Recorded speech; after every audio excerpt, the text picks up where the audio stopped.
कभी सोचा है एक ऐसी दुनिया कैसी होगी जहां खाने में कोई स्वाद ही ना हो? मतलब सिर्फ उबला हुआ बेस्वाद गोश्त। सुनने में अजीब लगता है ना? लेकिन स्वाद की यही एक छोटी सी भूख इतिहास की सबसे बड़ी, सबसे खतरनाक समुद्री यात्राओं में से एक की वजह बनने वाली थी। सवाल ये है कि कोई मसालों के लिए अपनी जान दांव पे क्यों लगाएगा, है ना? यही सवाल इस पूरी कहानी का दिल है, और इसका जवाब वो छिपा है 15वीं सदी के यूरोप और भारत के बीच के जमीन आसमान के फर्क में। तो कहानी का पहला पड़ाव है मसालों की भूख। चलिए, इसी भूख की कहानी में थोड़ा और गहराई से उतरते हैं। जरा 15वीं सदी के यूरोप को इमेजिन कीजिए। कड़कड़ाती ठंड है और खाने की मेज पर क्या है? सिर्फ नमक में लपेटा हुआ, उबला हुआ, एकदम बेजान सा गोश्त। इसको सड़ने से बचाने के लिए और इसमें थोड़ा सा भी स्वाद लाने के लिए उन्हें एक जादू की जरूरत थी, और वो जादू था मसाला।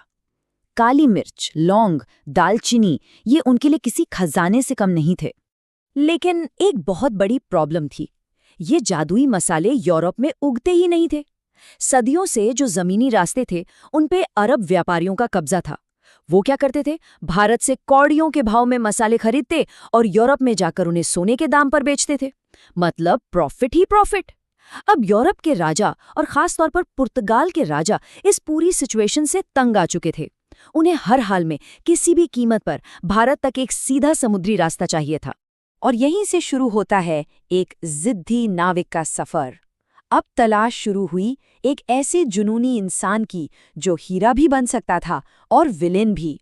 एक ऐसा जिद्दी नाविक जिसमें उस अनजाने, खौफनाक समंदर से टकराने का दम हो। देखिए, इससे पहले भी कोशिश हुई थी। 1488 में बार्थलोमियो डियाज नाम का एक नाविक निकला था। वो अफ्रीका के बिल्कुल दक्षिणी कोने तक पहुंच भी गया, लेकिन वहां उसे ऐसे ऐसे भयानक तूफानों ने घेरा कि उसकी हिम्मत जवाब दे गई। समंदर का वो खतरनाक रूप देखकर डियाज इतना डर गया कि वो फौरन वापस लौट आया। और जानते हैं उसने उस जगह का नाम क्या रखा? केप ऑफ स्टॉर्म्स, यानी तूफानों का अड्डा। लेकिन उसकी ये नाकामी एक और भी बड़ी और कहीं ज्यादा खतरनाक कोशिश की वजह बनने वाली थी। और फिर सीन में एंट्री होती है वास्को डी गामा की, एक ऐसा नाविक जिसके बारे में कहा जाता था कि उसकी रगों में खून नहीं बल्कि जिद और जुनून दौड़ता है। उसकी आंखों में समंदर का खौफ नहीं था, उसे जीतने की आग थी। उसने पुर्तगाल के राजा मैनुअल प्रथम से जाकर कहा था, अगर समंदर मुझे निगल नहीं गया तो यकीन मानिए मैं पूरी दुनिया का व्यापार आपके कदमों में लाकर रख दूंगा। बस यही आग, यही जिद दुनिया का नक्शा बदलने वाली थी। और अब आता है कहानी का वो हिस्सा जहां होता है मौत से सामना। 8 जुलाई 1497, जब दा गामा के जहाज लिस्बन से निकले तो किनारे पर खड़े लोग पता है क्या कर रहे थे? वो रो रहे थे। ऐसे रो रहे थे मानो वो किसी को सफर पर नहीं बल्कि मौत के मुंह में भेज रहे हों, उन्हें आखिरी विदाई दे रहे हों। और उनका ये डर बिल्कुल सच साबित हुआ। खुले समंदर में तूफानी लहरें जहाज़ों को किसी खिलौने की तरह उछाल रही थीं। और फिर जहाज पर दस्तक दी एक खामोश कातिल ने, स्कर्वी। एक ऐसी बीमारी जिसमें नाविकों के मसूड़े गलने लगे, उनके दांत टूट टूट कर गिरने लगे। जहाज अब जहाज नहीं रहा था, वो एक तैरता हुआ ताबूत बन चुका था जहां से हर रोज लाशें समंदर में फेंक दी जाती थीं। महीनों बीत गए। जो नाविक बचे थे उनका भी सब्र अब जवाब दे गया। उन्होंने बगावत कर दी। वो सब दागामा के पैरों पर गिर पड़े, गिड़गिड़ाने लगे, कप्तान, हम पर रहम करो, वापस चलो। हमें नहीं चाहिए कोई सोने की चिड़िया, हमें नहीं चाहिए कोई मसाले, हमें बस जिंदा अपने घर वापस जाना है। लेकिन वास्को डी गामा, वो जैसे किसी और ही मिट्टी का बना था। उसने किसी की एक नहीं सुनी। उसने अपनी तलवार निकाली और जहाज पर दिशा बताने वाले जितने भी नक्शे और उपकरण थे, सबको एक एक करके उठाकर समंदर में फेंक दिया। और फिर वो अपने क्रू पर गरजा, कान खोलकर सुन लो, अब वापस जाने का कोई रास्ता नहीं है। या तो हम भारत की जमीन पर कदम रखेंगे या फिर यही समंदर हमारी कब्र बनेगा। और फिर मौत से चली इस लंबी, बहुत लंबी लड़ाई के बाद आखिरकार वो सुबह आई, 20 मई 1498। अब जहाज पर खौफ की जगह हैरत और उम्मीद ने ले ली थी। अब नजारा था सोने की चिड़िया का। सबसे कमाल की बात पता है क्या थी? उन्हें मंजिल दिखी नहीं, सबसे पहले उन्हें मंजिल महसूस हुई। हवा का एक झोंका आया और अपने साथ चंदन, इलायची और काली मिर्च की वो खुशबू लेकर आया जिसके लिए उन्होंने मौत को भी मात दे दी थी। सोचिए, जमीन दिखने से भी पहले हिंदुस्तान की खुशबू ने उनका स्वागत किया था। वो भारत के कालीकट बंदरगाह पर पहुंच चुके थे।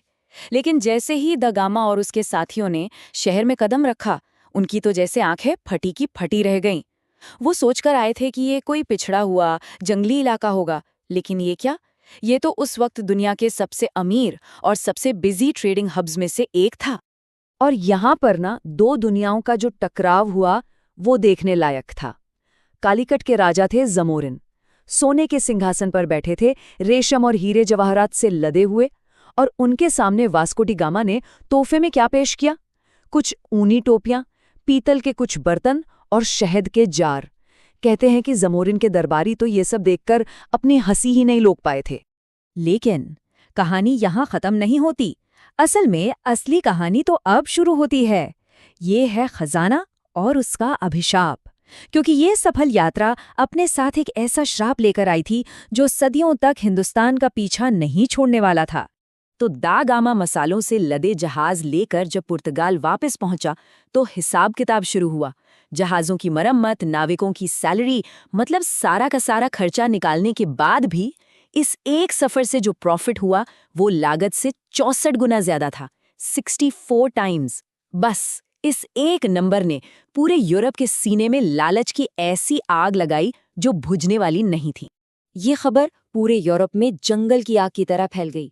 स्पेन, हॉलैंड, फ्रांस और फिर ब्रिटेन, हर बड़े देश के राजाओं की रातों की नींद उड़ गई।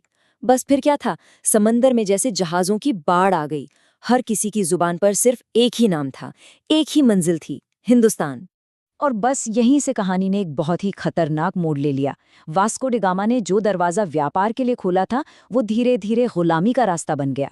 जिन पुर्तगालियों का मेहमानों की तरह स्वागत हुआ था, उन्होंने सबसे पहले अपनी छोटी छोटी ट्रेडिंग पोस्ट को तोपों वाले किलों में बदलना शुरू कर दिया। फिर उनके पीछे पीछे डच आए, फ्रांसीसी आए और आखिर में अंग्रेज। अब उनकी नज़र सिर्फ मसालों पर नहीं थी, अब वो पूरी की पूरी सोने की चिड़िया को ही निगल जाना चाहते थे। और विडंबना देखिए, जिस देश ने एक थके हारे भटके हुए मुसाफिर का इतने खुले दिल से स्वागत किया था, उसी देश को बाद में आने वाले व्यापारियों ने धीरे धीरे अपनी ही जंजीरों में जकड़ लिया।